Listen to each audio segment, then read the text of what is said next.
po jako akawuwo obeegoyeza abalina $1 billion batadde aside naye ate ffe abatalina na bintu beteeka ku nnyindo. Nga buli oluki obunkenke bweyongera okwetoolola eggwanga oluvannyuma lw'okubalukawo kw'ekirwadde ki COVID-19 ekireetebwa akawuka ka coronavirus, n'ababaka mu lukiiko lw'eggwanga olukulu bakyalaga okutya ku butya bwe tuyinza okwewalamu ekirwadde kino singa kituuka wano naddala mu bifo eby'olukale nga amasomero, obutale ko n'ebifo ebirala. I'm a member of the education committee.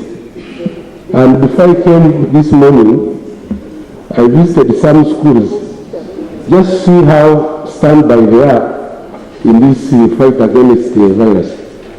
I went to Gorobi at a kindergarten called the Peaceful International School. And what I found there, they are using jik to wash the hands in the water. When I went to Green Hill, I found they are using soap.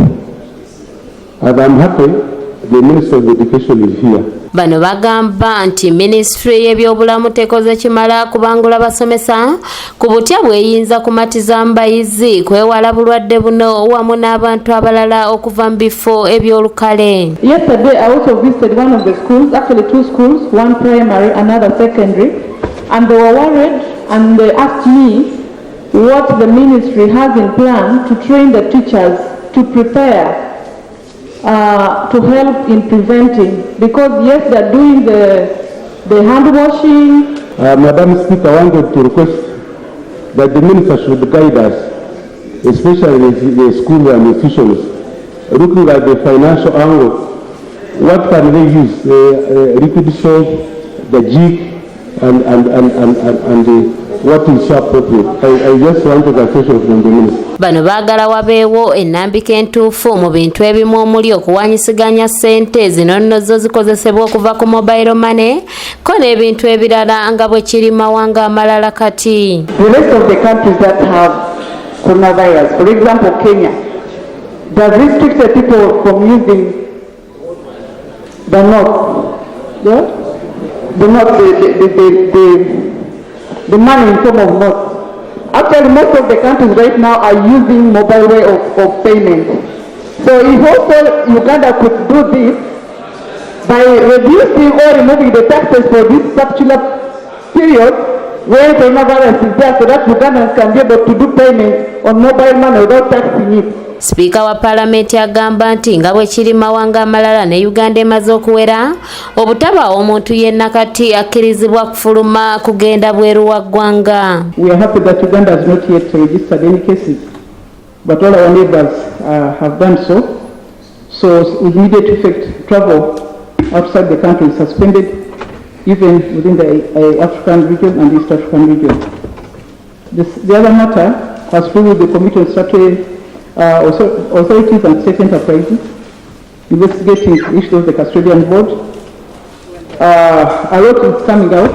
Kyokka ababaka balaze okutya ku bukuumi obuteereddwa ku nsalo zonna wamu n'ekisaawe ky'ennyonyi olwo ate ne beerabira entambula ey'amazzi. Ensonga ya coronavirus ddala ekutte wansi ne waggulu yalemesezza n'ebeeno okugenda okulambula abantu be ku nsalo ya Uganda ne Tanzania.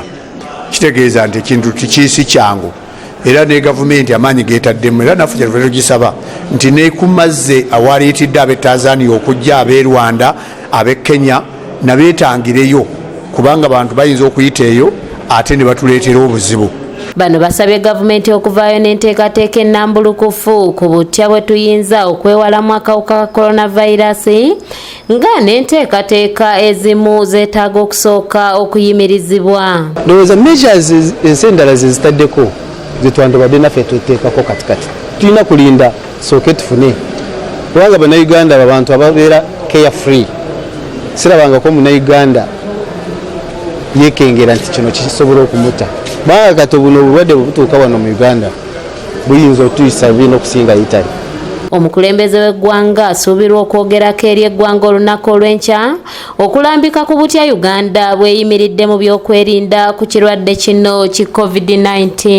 He is going to speak on the issue of the coronavirus management in the country.